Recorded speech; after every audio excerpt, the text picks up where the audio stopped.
योग वशिष्ठ महारामायण सुनते रहने के लिए हमारे चैनल को सब्सक्राइब करें और बेल आइकन जरूर दबाएं।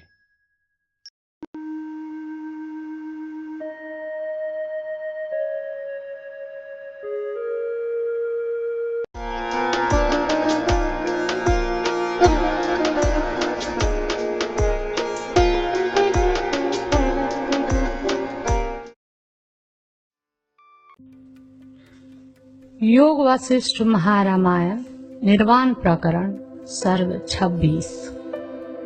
प्राणोपासना द्वारा इस प्रकार अपने स्वरूप विज्ञान का निरूपण करने के अनंतर भुसुंड जी अपनी चिरंजीविता में हेतुओं का निरूपण करते हैं। यह वर्णन। भुसुंड ने कहा, महाराज वशिष्ठ जी, मैंने प्राणोपासना द्वारा उक्त रीति से क्रमशः निर्मल हुए आत्मा में यह चित्त विश्रांति स्वयं प्राप्त की है। हे महामुने, मैं इस प्राण दृष्टि का अवलंबन कर दृढ़ता पूर्वक अवस्थित रहता हूँ। इसलिए सुमेरु पर्वत के विचलन से भी निमेषांश मात्र काल के लिए भी विचलित नहीं होता। ब्राह्मण बैठते, जागते, सोते तथा स्वप्नानुभव करते किसी भी अवस्था में मेरी आत्मा में यह उत्तम समाधि विचलित नहीं होती। निरंतर विनाशशील, अति चंचल, इष्ट और अनिष्ट स्वरूप इन जागतिक अवस्थाओं में मैं किसी प्रकार के विक्षेप के बिना ही दृढ़ता पूर्वक स्थित रहता हूँ। मेरी वृत्ति सदा अंतर्मुख रहती है, यानी मैं कभी तुच्छ बाह्य विषयों की स्पृहा नहीं करता। एकमात्र अपने स्वरूप से अपनी आत्मा में ही स्वच्छंद वृत्ति से स्थित रहता हूँ। महाराज, किसी समय किसी कारणवश नक्षत्र चक्र का आधारभूत प्रवाह नामक वायु बंद भी हो जा सकता है। बड़ी बड़ी महानदियों के जल अपने स्वाभाविक प्रवाह से विरत भी हो जा सकते हैं, परंतु मुझे अपने इस प्राण चिंतन रूप उपासना से विरत करा दे ऐसा कोई भी पदार्थ इस संसार में नहीं है। इसका मुझे निश्चित स्मरण है। हे तपस्वियों में महान, प्राण और अपान के अनुसरण से प्राप्त परम तत्व के साक्षात्कार से मैं समस्त शोकों से वर्जित आदि कारण परम पद को प्राप्त हो गया हूँ। ब्राह्मण महाप्रलय से लेकर प्राणियों की उत्पत्ति एवं विनाश का अनुभव कर रहा मैं धीर बुद्धि होकर आज भी जी रहा हूँ। महाराज, मैं कभी अतीत एवं अनागत विषयों का चिंतन नहीं करता। एकमात्र नित्य वर्तमान स्वभाव साक्षी चैतन्य स्वरूप दृष्टि का अपने मन से अवलंबन कर इस कल्पतरु वृक्ष पर अवस्थित रहता हूँ। ब्राह्मण व्यवहारवश यथा समय जो भी कर्तव्य प्राप्त हो जाते हैं, उनका फल की अभिलाषाओं को छोड़कर निरभिमान बुद्धि से केवल अनुष्ठान करता रहता हूँ। हे मुनिवर, इच्छा एवं अनिच्छा से निरंतर अयुक्त इष्ट अनिष्ट पदार्थों की चिंता का विचार कर, यानी वे सर्वथा हे ही हैं, ऐसा निश्चय कर केवल अपने स्वरूप में ही स्थित रहता हूँ। इसलिए मैं शोक रहित होकर चिरकाल से जी रहा हूँ, यानी दीर्घ जीवी हूँ। भगवान प्राण और अपान के संधि स्थान में प्रकाशित हो रहे आत्म तत्व का निरंतर ध्यान करता हुआ मैं अपनी आत्मा में स्वयं ही संतुष्ट रहता हूँ। इसलिए शोक रहित होकर चिरकाल से जी रहा हूँ। महाराज, मैंने आज यह प्राप्त किया और भविष्य में दूसरा सुंदर प्राप्त करूंगा। इस प्रकार की मुझे कभी चिंता नहीं होती, इसलिए शोक रहित होकर चिरकाल से जी रहा हूँ। हे साधु, किसी समय कहीं पर अपने या दूसरे किसी के कार्यों की न तो कुछ स्तुति करता हूँ और न कुछ निंदा ही करता हूँ। इसलिए मैंने यह दीर्घ जीवन प्राप्त किया है। महर्षि, मेरा मन इष्ट वस्तुओं की प्राप्ति होने पर न संतुष्ट होता है और न तो अनिष्ट वस्तुओं की प्राप्ति होने पर कभी खिन्न होता है, वह निरंतर एक रूप ही रहता है। इसलिए मैं इस दीर्घ जीवन को प्राप्त हुआ हूँ। चूंकि समस्त द्वैत के बाध रूप उत्तम त्याग का अवलंबन कर सर्वदा ही जीवन के अभिमान आदि सभी वस्तुओं का मैंने परित्याग कर दिया है, अतः इस दीर्घ जीवन को प्राप्त हुआ हूँ।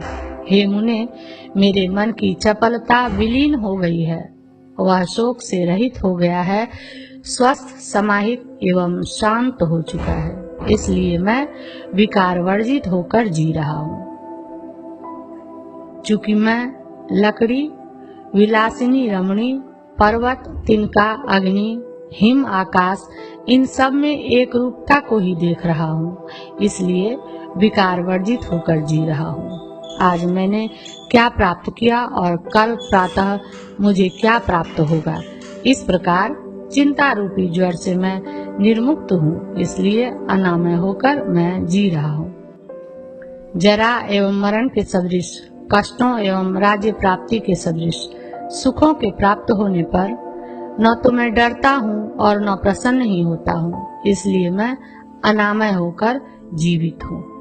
हे ब्राह्मण, यह मेरा बंधु है, यह मेरा शत्रु है, यह मेरा है एवं यह दूसरे का है, इस प्रकार की भिन्नता तो मैं जानता ही नहीं, इसलिए अनामय होकर जीवित हूँ। महाराज, नाना वस्तु के रूप में प्रकाशित होने वाले समस्त वस्तुओं के अधिष्ठान भूत आदि और अंत से शून्य, विकार वर्जित अवभाषक आत्म पदार्थ को तथा भाषित होने वाले इस समस्त प्रपंच को एकमात्र चित स्वरूप ही मैं जानता हूँ, इसी से मैं शोक रहित जीवित हूँ।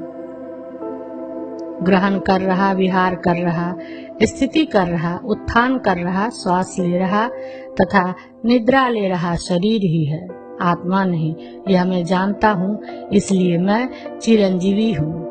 महाराज, विकार वर्जित अवस्था में स्थित हुआ मैं इस संसार में उत्पन्न घट आदि कार्य विशेषों को तुच्छ सा मिथ्या ही जानता हूँ, इसलिए विकार रहित होकर जी रहा हूँ।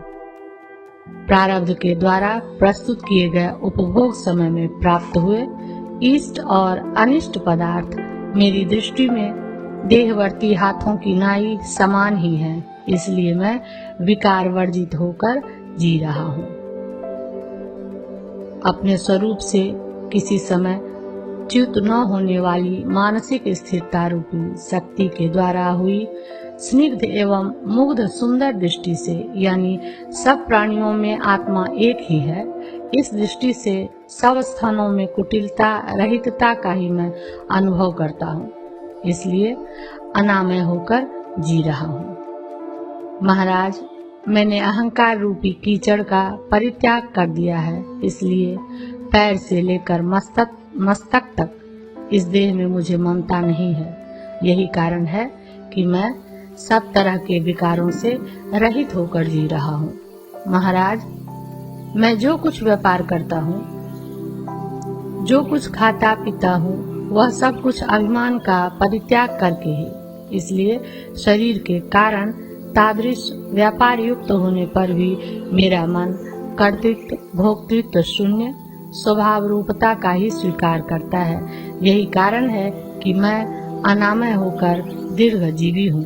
हे मुने, जब जब मैं कुछ जानता हूँ तब तब मेरा मन अविनीत भाव को प्राप्त नहीं होता, इसलिए अनामय होकर जीवित रहता हूँ। महाराज, यद्यपि मैं दूसरों के ऊपर आक्रमण करने में समर्थ हूँ, तथापि मैं आक्रमण परिभव नहीं करता। दूसरों के द्वारा खेद पहुँचाए जाने पर भी सहनशीलता के कारण खिन्न नहीं होता एवं दरिद्र होने पर भी कुछ नहीं चाहता, इसलिए अनामय रूप से दीर्घजीवी हूँ। चेतन प्राय इस शरीर के भासमान होने पर मैं एकमात्र चैतन्यता का ही अवलोकन करता हूँ, इसलिए सब भूतों में चिदात्मता की समता होने के कारण सर्वभूतों के अंदर स्थित आत्म स्वरूप हो रहा मैं उनको अपने शरीर के सदृश ही देखता हूँ। यही कारण है कि मैं चिरंजीवी हूँ। ब्राह्मण, बाह्य पदार्थों के विषय में सुप्त होकर मैं जगत की असत्ता देखता हूँ और अपने भीतर प्रबुद्ध होकर हाथ में बेल की नाई आत्मा की सत्ता देखता रहता हूँ, इसलिए चिरंजीवी हूँ।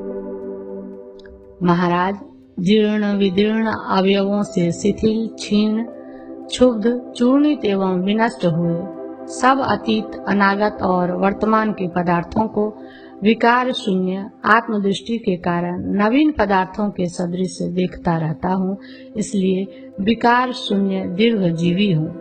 महाराज, सुखी पुरुष को देखकर मैं सुखी होता हूँ, दुखी जन को देखकर दुखी होता हूँ, सभी के लिए मैं प्रिय मित्र हूँ, इसलिए विकार वर्जित चिरंजीवी हूँ। मैं आपत्ति काल में पर्वत की नाई धीर रहता हूँ, संपत्ति काल में समस्त जगत के प्रति मैत्री रखता हूँ, संपत्ति की वृद्धि या विनाश दशा में तनिक भी अभिमान नहीं करता, इसलिए मैं चिरंजीवी हूँ। न मैं हूँ, न मेरे लिए कोई दूसरा है और न मैं किसी दूसरे के लिए हूँ। इस प्रकार की भावना से मेरा चित्त भावित है, अतएव मैं अनामय होकर चिरंजीवी हूँ। मैं ही जगत हूँ, मैं ही आकाश हूँ, मैं ही देश और काल की परंपरा हूँ, मैं ही क्रिया रूप हूँ। इस प्रकार की मेरी बुद्धि है, इसलिए मैं अनामय होकर चिरंजीवी हूँ। क्या सर्वत्र स्थल में विद्यमान जड़ता को लेकर ही तुम अहंग बुद्धि करते हो? नहीं, ऐसा उत्तर देते हैं।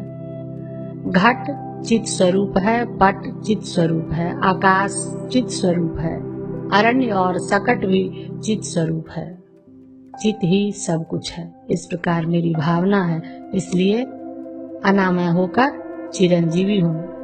उपसंहार करते हैं। हे मुनि शार्दुल, मेरु रूपी पद्म बीज के कोष में रहने तथा श्याम रूप होने के कारण मैं त्रिलोकी रूपी कमल का मानो एक तरह से भ्रमर हूँ और पूर्वोक्त विभिन्न विभिन्न भावनाओं के कारण लोगों के द्वारा भूसुंड नाम का चिरंजीवी द्रोण कौवा व्यवहृत हुआ हूँ।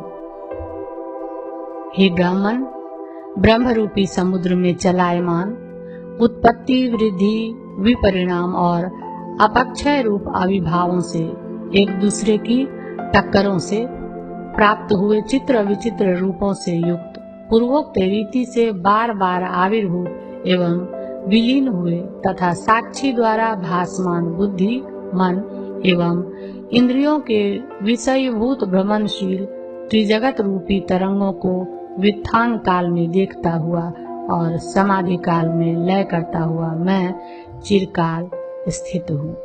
26वां सर्ग समाप्त। योग वशिष्ठ महारामायण निर्वाण प्रकरण सर्ग 27। जाने की इच्छा कर रहे वशिष्ठ जी द्वारा भूसुंड की प्रशंसा, भूसुंड द्वारा वशिष्ठ जी का पूजन तथा आकाश मार्ग से वशिष्ठ जी की स्वलोक प्राप्ति, इनका वर्णन।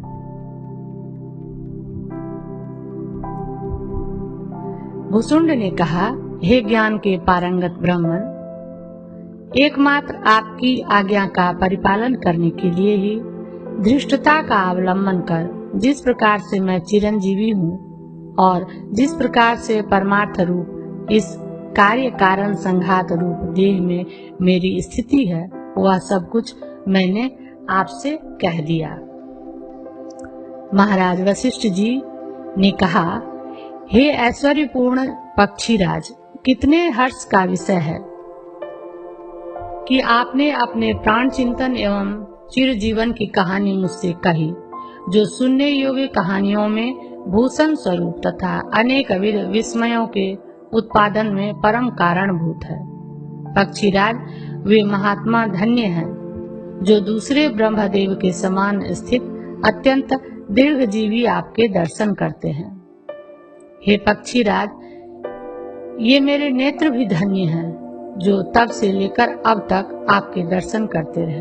आपकी बुद्धि को पवित्र करने वाला अखंडित अक्षरशः अपना संपूर्ण जीवन वृत्तांत ज्यों का त्यों ठीक ठीक कहा। वायसराज, मैंने सब दिशाओं में परिभ्रमण किया और देवताओं एवं बड़े बड़े तत्ववेत्ताओं की ज्ञान आदि संपत्तियां देखी, परंतु इस जगत में आपके सदृश दूसरे किसी महान ज्ञानी को नहीं देखा।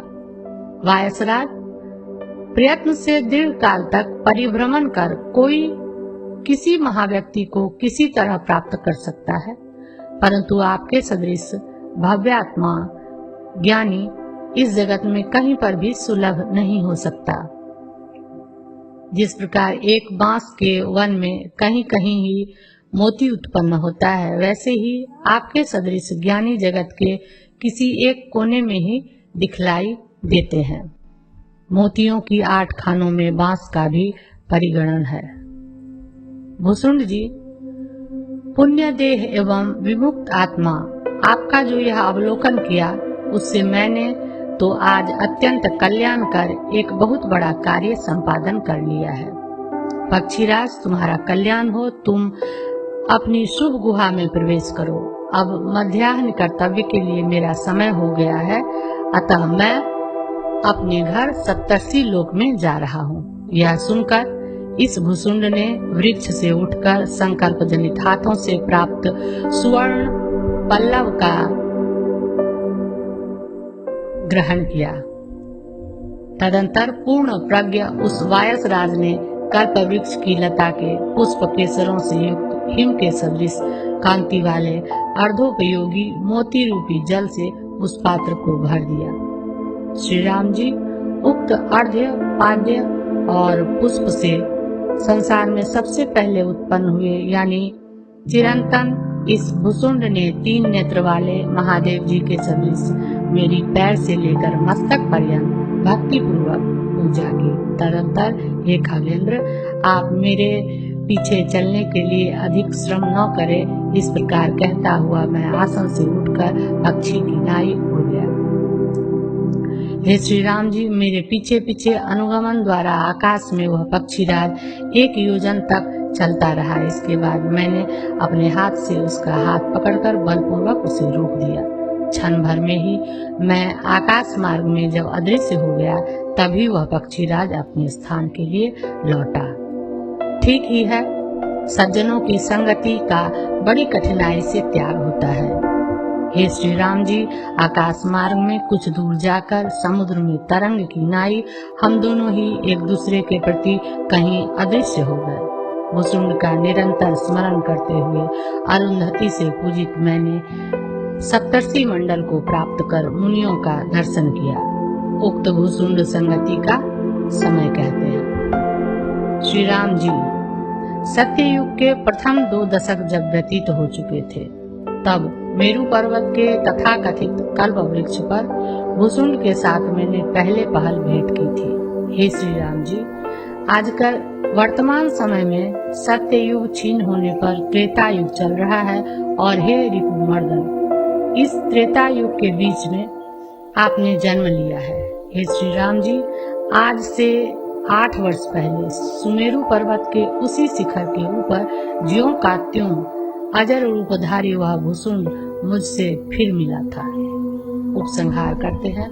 हे श्री राम जी, इस प्रकार का विचित्र उत्तम भुसुंड वृत्तांत मैंने आपसे कहा, उसका श्रवण और भीतर से मनन कर जो उचित हो उसका अनुष्ठान कीजिए। श्री वाल्मीकि जी ने कहा, इस प्रकार की बुद्धिमान भुसुंड की उत्तम कथा का जो बुद्धि विशुद्धमती महात्मा भली प्रकार विचार करेगा, वह इसी शरीर में जन्मादि भयों से मलिन अतएव व्याकुल जीवों के द्वारा व्याप्त हुई इस माया नदी को बलात् पार कर जाएगा। 27वां सर्ग समाप्त।